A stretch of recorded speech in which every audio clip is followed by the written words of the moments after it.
existem duas obras que estão sendo produzidas com o dedo do Mike Flanagan atual, que tem alta chance de fazerem sucesso, ou terem uma mega repercussão, seja positiva ou negativa. Em primeiro lugar, a adaptação da saga Torre Negra do Stephen King, no formato de seriado de TV para Amazon.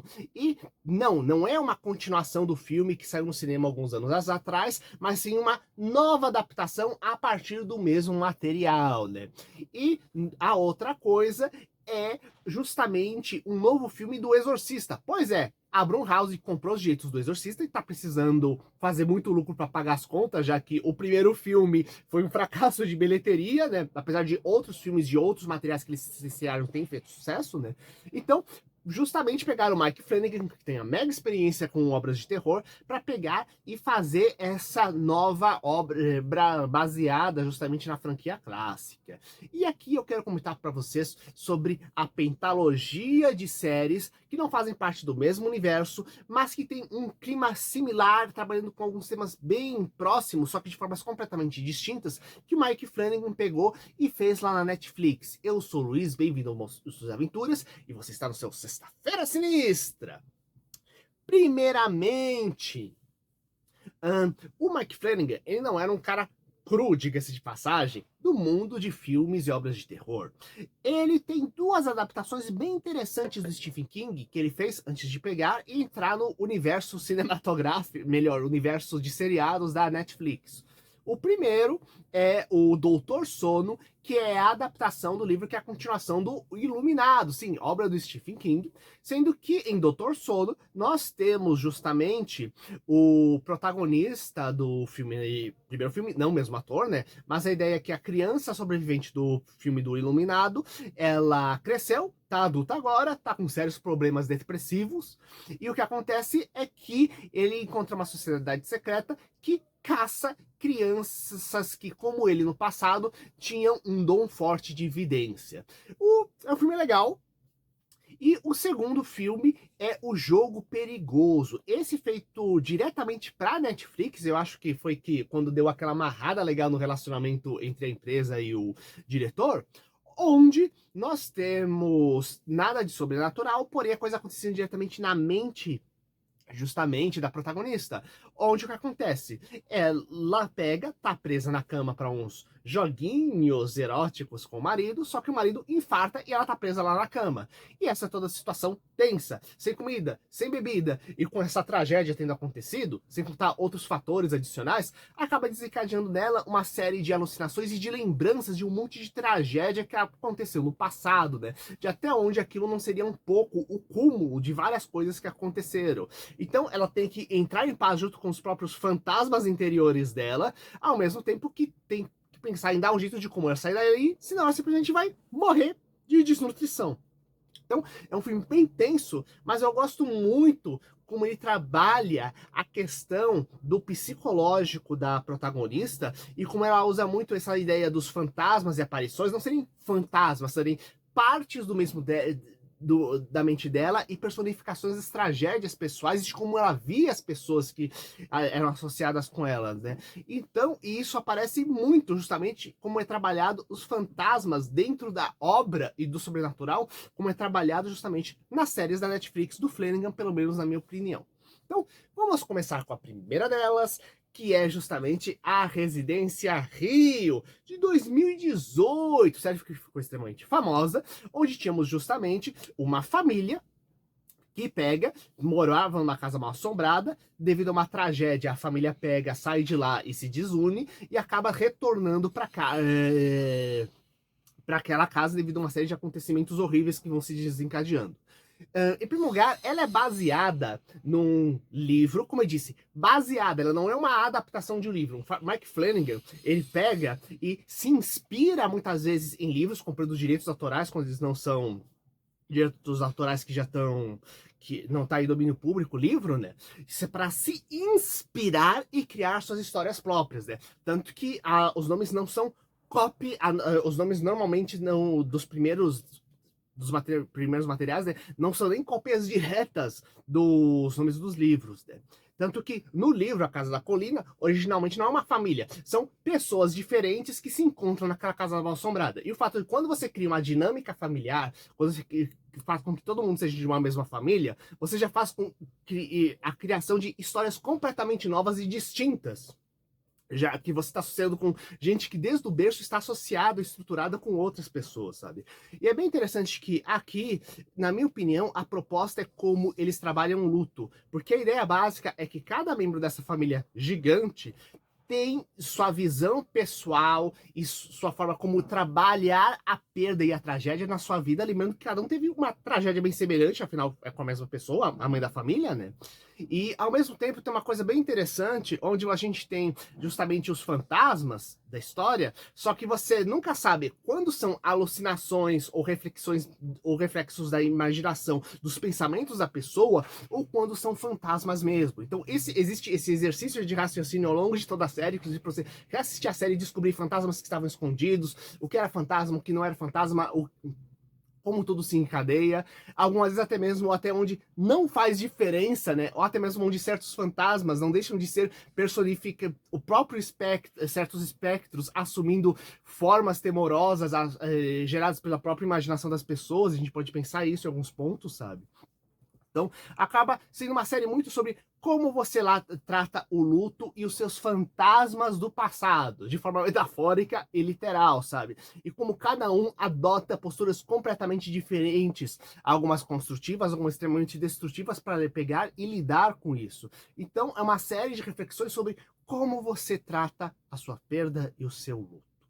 E continuando dessa linha, no ano seguinte, e basicamente a Netflix foi todo Halloween jogando uma série dessas do Mike Flanagan gostosa pra gente, foi outra série de Casa Mal Assombrada, que dessa vez era a Mansão Bly, ou dessa vez adaptando, ou melhor, se inspirando na obra A Volta do Parafuso, para contar a história de uma babá que vai até tomar conta de umas crianças numa casa, só que coisas estranhas começam a acontecer lá dentro.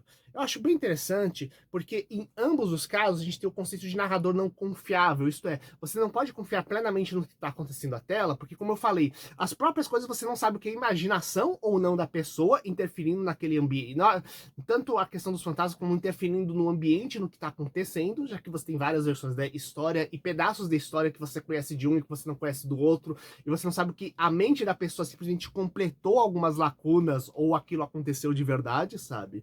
Mas eu vejo muito como uma história de como você lidar com perda, mas também como o fato de você não ter feito o que devia e ter passado aquele tempo e o desespero que tem quando você não tem mais aquele tempo necessário, né? O que fazer com aquele sentimento? Meu Deus, eu perdi a oportunidade, e agora, né? E como esse desejo pode ser reestruturado para coisas positivas, ou como pode gerar obsessões extremamente perturbadas na mente das pessoas, sabe?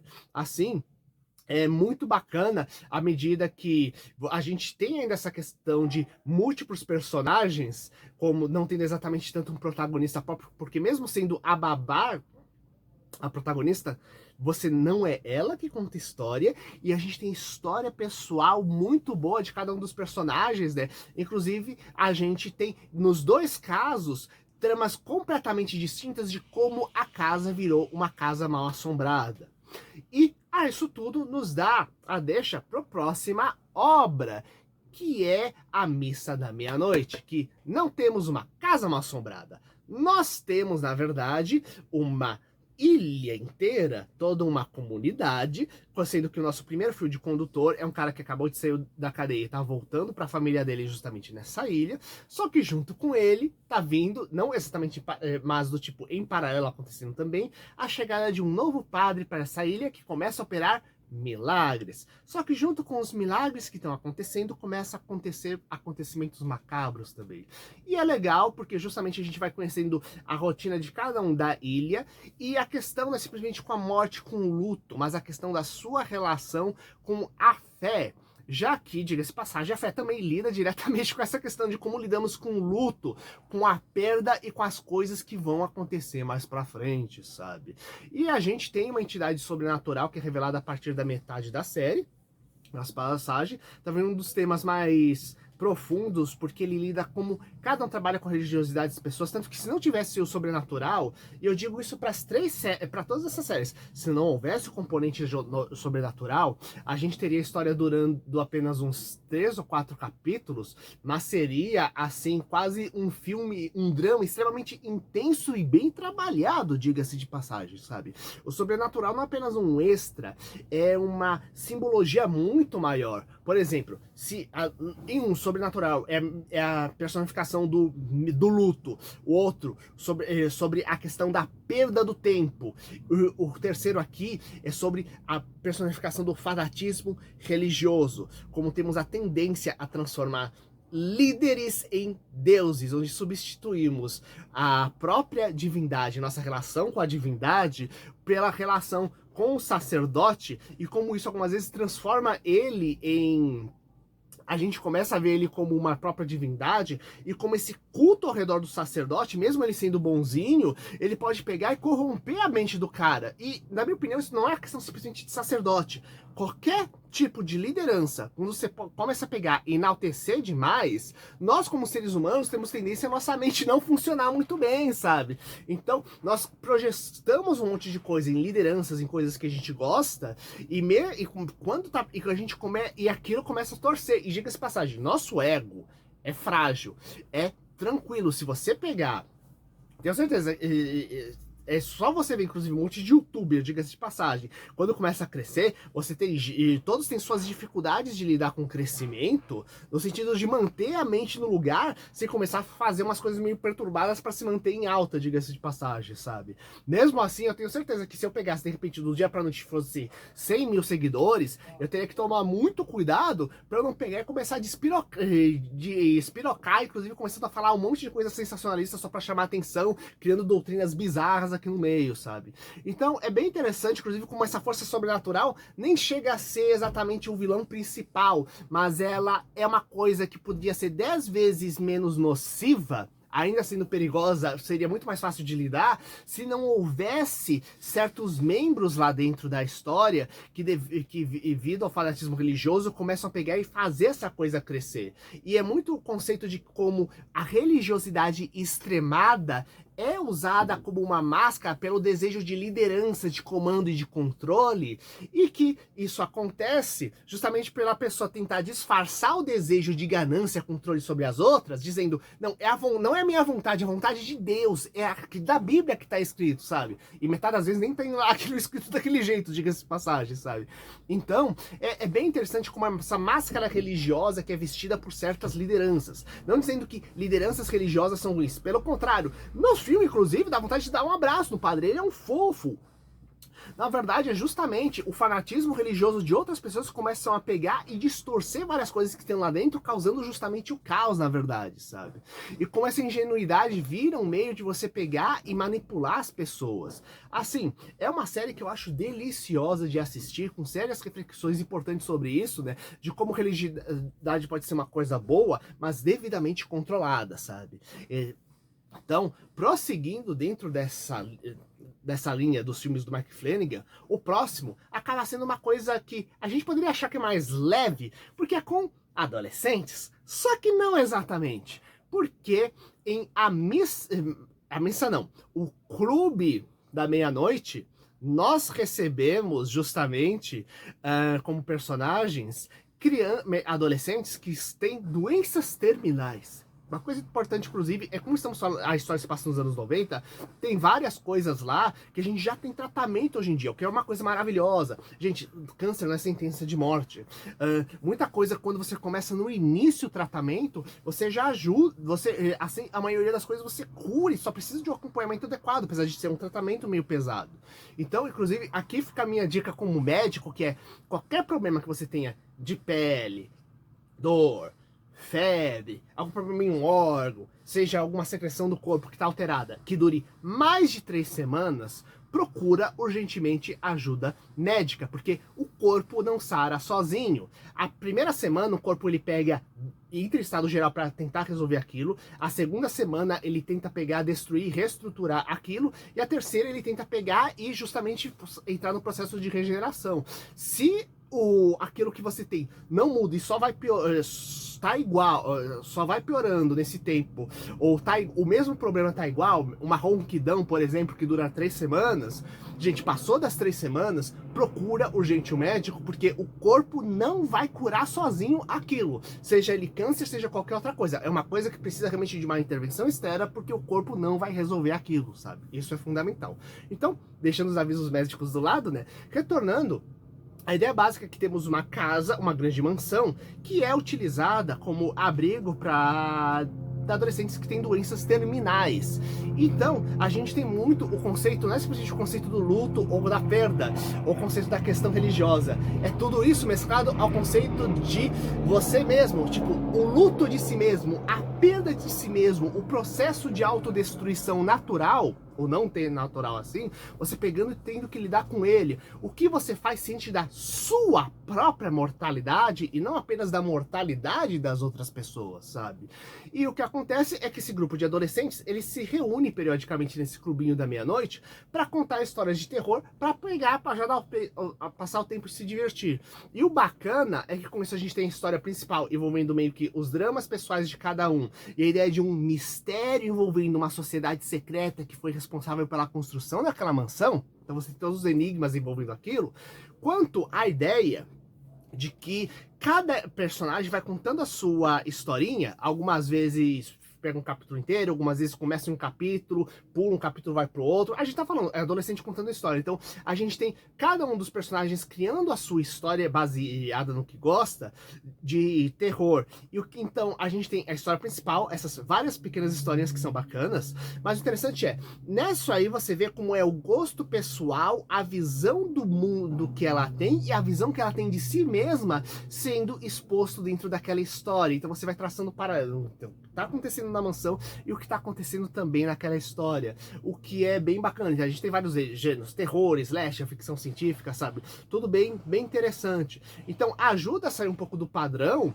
E uma coisa que foi dita é que a série foi cancelada. Olha, a série teria o potencial com certeza para continuar um monte, só que todas as tramas principais da história já foram fechadas dentro da saga. Então, tipo, é uma história completa com início, meio e fim, dá para assistir. Existe tramas terciárias e algumas secundárias que ainda ficaram abertas, na minha opinião, dentro do contexto de qualquer mundo que seja bem elaborado, na minha opinião. Então, sim, pode assistir sem medo e sem trocadilhos desse sem medo por ser história de terror, tá bom, galera? Inclusive, como eu falei, é até um tomzinho meio mais leve, menos gore do que as outras histórias, sabe? E lembrando, não se apegue muito a nenhum personagem porque todos são doentes terminais, né? Então você nunca sabe o que vai acontecer com cada um deles. Então, para concluir nossa sequência, nós tivemos a queda da casa de Usher. Lembrando, todos isso aí são baseados em livros, por incrível que pareça, como eu disse, inspirados em livros, não adaptados. O mais próximo é justamente a queda da casa de Usher, no qual cada episódio se inspira em uma obra diferente do Edgar Allan Poe, e onde aqui nós temos a chamada família Usher, pegando justamente em seu processo de deteriorização moral e econômica também, uma mega família de uma mega empresa farmacêutica, onde temos o mistério de como eles pegaram e começaram a ficar tão ricos, e como cada um deles mergulhou dos mais diversos tipos de corrupção para poder pegar e atingir seu poder em cima da cidade, e como esse mergulho dentro da corrupção para isso vai fazer com que a mente dele se deteriore progressivamente. E não preciso dizer que essa corrupção, esse poder externo que ajudou eles a irem pra frente, envolve uma força sobrenatural meio sombria, diga-se de passagem, sabe? Eu acho que a mais tensa e a mais pesada, inclusive em termos de gore, em termos de história, a queda da casa de Usher, sabe? E, ao mesmo tempo, acho que um dos mais complexos e profundos da obra do Mike Flanagan, né? E ele continua lidando justamente com a ideia do narrador não confiável, né? No A Missa da Meia-Noite, a gente tem a ideia de cada um tem um aspecto diferente do que está acontecendo, dos milagres e coisas sobrenaturais lá dentro, e justamente o fanatismo religioso corrompendo a mente das pessoas. No Missa da Meia-Noite, a gente tem a visão de cada um dentro, na verdade, das historinhas pessoais. Então não é tanto nem narrador confiável, mas tipo, cada um conta a sua história pessoal em forma de metáfora, justamente nas historinhas de terror. E aqui a gente volta do narrador não confiável, justamente porque a gente vê a narração pela fala do Sr. Usher, cuja mente está cada vez mais enlouquecida devido à pedra de tragédia de todos os seus filhos perante essa escuridão que está se aproximando, ao mesmo tempo que eles fizeram muita coisa errada. Então, eu acho que essa pentalogia é simplesmente uma delícia. Não aconselho você assistir tudo em sequência, porque senão, porque afinal um terror meio pesado. Então, assiste uma coisa leve, assiste uma série, assiste uma coisa leve, assiste a série. Mas eu acho todas extremamente deliciosas, trazendo não apenas altas reflexões, mas personagens profundos, ambientes elaborados e toda aquela coisa de investigação. O que está por trás de tudo isso? O que será que aconteceu? Qual será o crime que a pessoa está cometendo em tal coisa, sabe? Então tem toda essa coisa de suspense e mistério que ainda é bem desenvolvido dentro dessas histórias, e devido a toda a experiência que ele ganhou, é por isso que eu estou com fé no filme novo do Exorcista, ao mesmo tempo que na série ainda mais que séries que ele pegou e produziu bastante nesse período, mas a série nova da Torre Negra na Amazon. Coloca aqui nos comentários quais são as suas expectativas, se você já assistiu alguma dessas séries, e até o próximo vídeo. Falou!